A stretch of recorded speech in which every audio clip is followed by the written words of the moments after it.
নমস্কার, কেমন আছেন সবাই? আশা করি সকলেই ভালো আছেন। আমি কনক চলে এসেছি আপনাদের কাছে নতুন একটা ভিডিওর সঙ্গে। আজকের দিনটা হচ্ছে শনিবার। জানি না ভিডিওটা কবে পাবেন, কিন্তু দিনটা শনিবার। আজ একটু লেট করেই ঘুম থেকে উঠেছি, কারণ কাল একটু বাইরে গেছিলাম, একটু টায়ার্ড ছিলাম। তাই আজকে ভাবছি বেডশিটটা তুলেই দিই, কারণ আমি সাধারণত বুধবার দিকেই বেডশিট তুলি, কিন্তু বুধবারেও বৃষ্টির জন্য তোলা হয়নি, শুক্রবারেও বাইরে গেলাম তার জন্য তোলা হয়নি, তাই আজ শনিবারে তুলেই দিলাম। তাড়াতাড়ি তুলে দিলে কাচতে কষ্ট হয় না, নয়তো আবার বেশি নোংরা হয়ে গেলে তখন আবার কাচতেও অসুবিধা হয়। তাই এই তাড়াতাড়ি বিছানাটা ঝেড়ে নিচ্ছি। একটু লেট করে উঠেছি তো, তাই আজকে কাজকর্ম একটু লেটেই হয়ে যাচ্ছে সব কিছু। তা একটু তাড়াতাড়ি করে কাজ করে নিচ্ছি। আর শরীরটাও ঠিক একটা ভালো নেই। দেখবেন যখন মন ভালো থাকে না, তখন শরীরটাও যেন ভালো থাকে না।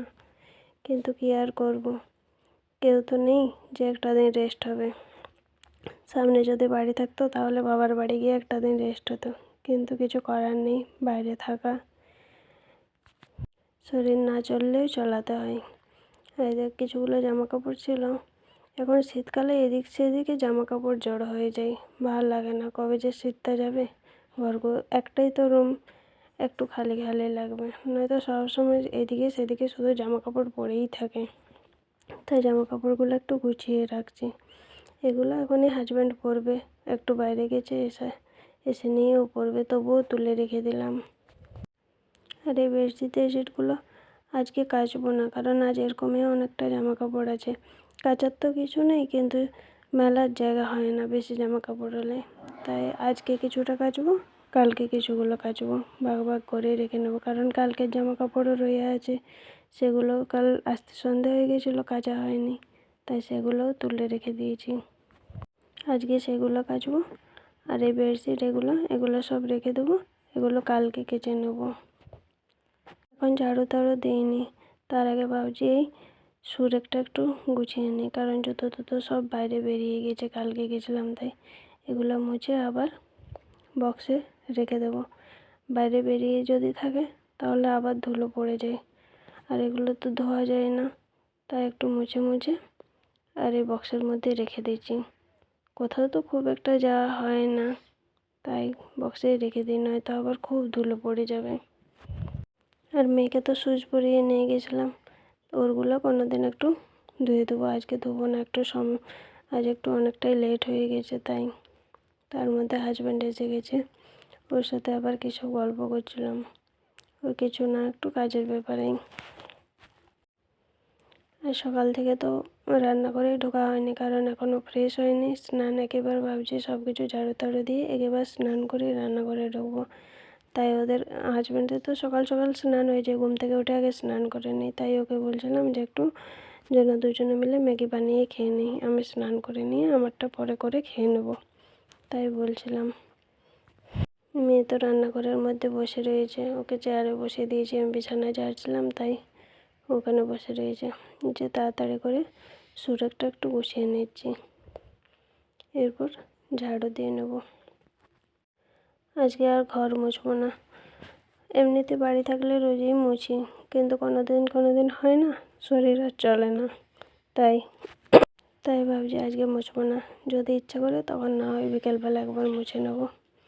এই যে একেবারে ছাদ থেকে ঝাড়ু দিয়ে, দুটো রুমে ঝাড়ু দিয়ে একেবারে চলে আসছি নিচের সিঁড়িগুলো ঝাড়ু দিতে। ওপর নিচে সিঁড়ি ছাদ সব কিছুই আমি ঝাড়ু দিই, কারণ নিজেরা যেহেতু থাকছি একটু পরিষ্কার পরিচ্ছন্ন করে থাকাটাই ভালো, তাই না? তাই রোজ যদি মুছতেও না পারি, কিন্তু ঝাড়ুটা রোজই দিই। আর ওই ঘরটা মুছি, এই সিঁড়ি রোজ মুছি না। এই দেখুন কালকে ওরা রাত্রে ওখানে খেলেছে নিচের বাচ্চা, আর ওখানেই খেলনাগুলো রেখে দিয়েছে, তাই ওগুলো গুছিয়ে রেখে দিচ্ছি।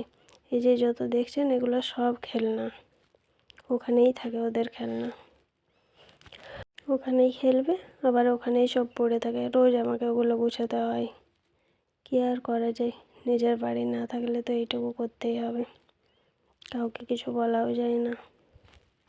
চলুন তাড়াতাড়ি করে ঝাড়ুটা দিয়ে দিই। তারপর ঝাড়ু দেওয়ার পর আর ভিডিও করিনি, একেবারে স্নান টান করে পুজো টুজো করে রান্নাঘরে চলে এসেছি। প্রচণ্ড খিদে পেয়েছিল, একটা বিস্কুট খেয়ে নিয়েছি। আর এই আমার জন্য একটু ম্যাগি বানিয়ে নিচ্ছি, কারণ হাজব্যান্ড আর মেয়ে ওরা দুজন ম্যাগি আগেই করে খেয়ে নিয়েছিল, তখন আমি স্নান করেছিলাম না।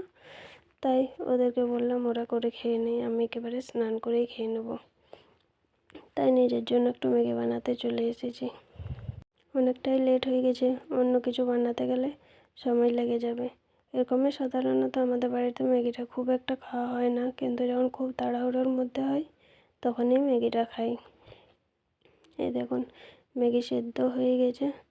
আর এই পাশে দুধটাও গরম করতে বসিয়ে দিয়েছি। লো ফ্লেমে গরম করি, তাহলে একটু দুধে সর বসে, নয়তো পাতলা দুধ সর বসতে চায় না। আর এই একটু সর বসলে ওই দিয়ে ঘি বানাই, সেই ঘিতেই আমাদের চলে যায়। কারণ এদিকে তো মেয়েকে যে টিফিনে রুটি দিই, সেই রুটির মধ্যে একটু ঘি দিয়ে দিই। আর এই যে ম্যাগি হয়েছে সেটা ঢেকে রেখে দিচ্ছি। আর দুধটা একটু হাই ফ্লেম করে ফুটিয়ে নিচ্ছি। জামা কাপড়গুলো মেলা হয়নি, সেগুলোই মেলতে যাব, তাই ম্যাগিটা আগেই বানিয়ে রাখলাম, তাহলে ঠিকই জামা কাপড় মেলে গিয়ে আমি খেয়ে নিতে পারবো, একটু ঠান্ডা হয়ে যাবে। আর দেখুন ওই পাশে একটা মেয়ে, এই পাশের ছাদগুলো দেখুন কত ছোঁয়া ছোঁয়া, একদম একসাথে আর একটা ছাদ লাগানো। তাই ওই মেয়েটার সাথে কথা বলছিলাম। ও বেশি বড় না, আমার মেয়ের থেকে হয়তো 2 বছরের বড় হবে। তাই ও জিজ্ঞেস করছিল যে আন্টি যাবি নেই বাড়িতে খেলা করার জন্য, কিন্তু মেয়ের শরীরটা খুব একটা ভালো নেই, তাই ওকে বলছিলাম যে স্কুল যাওনি। ও বলছে না আজকে যাইনি, কারণ মন্ডের থেকে পেপার চালু হবে, তাই 2 দিন ছুটি দিয়েছে। ওই কথা বলছিলাম। আর ও একা, ওরও তো কোনো ভাই বোন নেই, ওকেও বেরোতে দেয় না খুব একটা বাড়ির থেকে। তাই ওই ছাদে ছাদেই যদি মেয়ে ওঠে আর ও ওঠে তাহলে একসাথে খেলা করে। তাই ও জিজ্ঞেস করছিল যে জানবি নেই বাড়ি, তাই ওর সাথে কথা বলছিলাম, একটু মজা করছিলাম। আর এই মেয়ের জামা কাপড়গুলো ধুয়ে দিয়েছি, আমাদেরগুলো আজকে ধুইনি, ওরগুলোই ধুয়ে দিয়েছি। একসাথে অনেক জামা কাপড় ধুতেও কষ্ট হয়, তাই কিছু কিছু করে আধা আধা করে ধুয়ে নিয়েছি। কারণ 2 দিনের জামা কাপড় ছিল তো, তার উপর আবার ওদিকে দেখুন ওই পাশে আন্টি আছে। এদিকে না একটু বয়স হয়ে গেলে চুলগুলা কালার করে নেয়, আমাদের দিকে যেমন ব্ল্যাক করে, এরা আবার এরকম ব্রাউন করে নেই। তারপর ছাদ থেকে এসে খেয়ে দিয়ে রান্নাঘরে চলে এসেছি। একটু বেগুন ভাজা করে নিলাম, আর একটু ডিমের ঝোল বানাবো। বেশি কিছু করব না, প্রায় 1টা বেজে গেছে, তাই একটু তাড়াহুড়ো করে করছি। ভাত হয়ে গেছে কুকারের মধ্যে। এই যে ডিমটা একটু ভেজে নিচ্ছি, তাই আমরা 3 জন, তাই 3টা ডিম বানাচ্ছি। আর মশলা রেডি করে গেছিলাম, তার মধ্যেই একটু গুঁড়ো মশলাও দিয়ে জলে গুলিয়ে রেখে নিচ্ছি। এই যে পেঁয়াজ ভেজে নিয়েছি, এবার মশলাটাও ভেজে নিচ্ছি। যে একটু টমেটোও দিয়ে দিলাম, এখন শীতকালে টমেটো আমার খুব ভাল লাগে। আর এই আলু সেদ্ধ করেছিল, সেই আলুই দিয়ে দিয়েছি। এই যে ঝোলও হয়ে গেছে, ডিমের ঝোল। আর ওই পাশে হাঁড়িতে একটু গরম জল বসিয়েছিলাম, হাজব্যান্ডের সর্দি সর্দি হয়ে গেছে তাই। আর এই ধনেপাতা দিয়ে দিলাম, শীতকালে ধনেপাতা হলে একটু ভালো লাগে, ফ্লেভারটাই আলাদা। তারপর আর ভিডিও করিনি, একেবারে খেয়ে দিয়ে এই যে থালা বাসন ধুতে চলে এসেছি। কারণ শরীরটা ঠিক নেই, তাই ভাবছি একটু তাড়াতাড়ি করে কাজ করে একটু রেস্ট নেব। ভালো লাগে না রোজ রোজ, শরীরও ঠিক লাগে না। মন খারাপ হলে তো এরকমই শরীরও খারাপ থাকে, তাই না? আচ্ছা বন্ধুরা, আমার ভিডিও কেমন লাগে আপনাদের অবশ্যই কমেন্টের মাধ্যমে জানাবেন। আর একটু সাবস্ক্রাইব করে আমার পাশে থাকবেন। আর যদি ভিডিওটা ভালো লাগে একটা লাইক করে দেবেন। কে কোথা থেকে দেখছেন একটু কমেন্টের মাধ্যমে জানাবেন, আমারও একটু ভিডিও করতে ভালো লাগবে। তাহলে ভিডিও অনেকেই একটু একটু করে দেখছে, কিন্তু জানি না কেন কেউ সাবস্ক্রাইব করছে না। ভিডিও ভালোও হয়তো হচ্ছে না, প্রথম প্রথম করছি তো, তাই ট্রাই করি, দেখি কেমন হয়।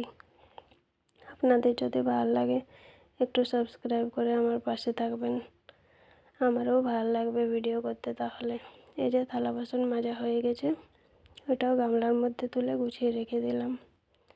এবার ওই পাশটা তো আগেই মুছে দিয়েছি, এই পাশটা একটু মুছে নিচ্ছি। একটু ভাত রয়ে গিয়েছে কুকারের মধ্যে, তাই আর কুকার খালি করিনি, ওর মধ্যে রেখে দিয়েছি। দেখা যাক রাত্রে কী করা যায়, যদি ভাত করতে ইচ্ছা করে করব, নয়তো রুটি টুটি কিছু করে নেব। আর এই যে অন্যদিন স্নানের আগে যদি রান্নাবান্না হয়ে যায়, তাহলে এই যে নেতাটা দেখছেন, এটা আমি স্নান করার সময় কেচে নিই, কিন্তু আজকে যেহেতু হয়নি তাই এখানেই কেচে নিচ্ছি। আর ওটা দিয়ে বেসিনটা একটু পরিষ্কার করে নিয়েছি। বেসিনে তো সেরকম কিছু করা হয়নি, ওই থালা বাসনেই ধোয়া হয়, তাই একটু এঁঠো হয়ে যায় বেসিনটাও থালা বাসনের মতো। পরিষ্কার পরিচ্ছন্ন রাখলে নিজেরই ভালো লাগে, হোক না পরের বাড়ি, কিন্তু থাকতে যখন হবে তখন পরিষ্কার করে রাখাই ভালো। এই যে তার মধ্যে প্রায় আমার রান্নাঘরের কাজ শেষ হয়ে গেছে, একটু এবার রেস্ট করব, ভালো লাগছিল না তাই। এই থালা বাসনের মধ্যে দু একটা ভাত ছিল, সেগুলোই তুলে নিচ্ছি। তারপর আর ভিডিও করে নিয়ে একেবারে বিকেলবেলা একটু শুয়ে উঠে এই মেয়ের মাথায় তেল দিয়ে দিচ্ছি, কালকে শ্যাম্পু করিয়ে দেবো তাই। ওর হেয়ার ব্যান্ড পরতে খুব শখ, এখন কিন্তু আর ও খুব একটা হেয়ার ব্যান্ড পরতে পারে না, যখন থেকে ওর চশমাটা লেগে গেছে। ওর ল্যাপটপে কিছু সিনেমা নাকি দেখছিল, কার্টুন টার্টুন, তাই হাসছিল। ওগুলোই আমি ওকে কিছু কিছু বলছিলাম। দেখুন ভিডিওটা না কেমনভাবে করা হয়েছে ঠিক বুঝতে পারছি না, আপনারা একটু মানিয়ে গুছিয়ে দেখে নেবেন। আমার হাতে তেল রয়েছে তাই আর ক্রিমটা লাগালাম না, ওকেই বললাম একটু মালিশ করে নিতে। এই যে চশমাটাও দিয়ে দিচ্ছি, কারণ ওই যে ল্যাপটপ দেখছে তাই চোখের মধ্যে পড়বে, চশমাটাই দিয়ে দিলাম। আর এই কিছু কিছু প্রায় সব জামা কাপড়ই শুকিয়ে গেছে। মেয়ের ওই যে পিঙ্ক কালার যে জিন্সটা, সেটাই শুধু শুকেনি, ওটা ওই রেলিংয়ের মধ্যে দিয়ে দিয়েছি।